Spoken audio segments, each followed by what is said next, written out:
So let's start with automation. I'm sure that's something that's on everyone's minds, and it's certainly something that's landed in a very big way this year. Out of all the tech trends that have happened in our world, AI, without doubt, is the fastest growing tech trend ever. And a big part of AI means automation. I'm going to challenge you to think about what would it mean if automation came into your organization. I would challenge you to think about whether in 3 years, how many of you will still have roles. I'd say that half of your roles might have disappeared or substantially changed. That within your organization, a quarter or so of the roles have disappeared altogether.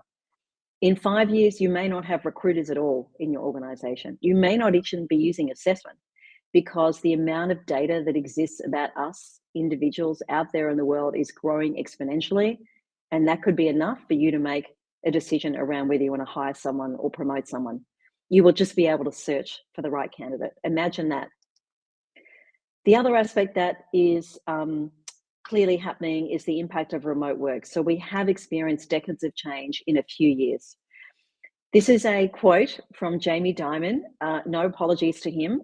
He represents what I regard as the old guard, really the patriarchy, someone who cannot embrace, cannot accept the fact that remote work is here to stay. And we are not going back to a world where you have to wear stockings, as I did when I first started work, and suits, and turn up every single day to do your job. I think that's been the most significant change and the most rewarding one from a cultural perspective for people. And to say that we're not going to pay you to not work in the office, I think is a denial about the reality of this new generational expectations.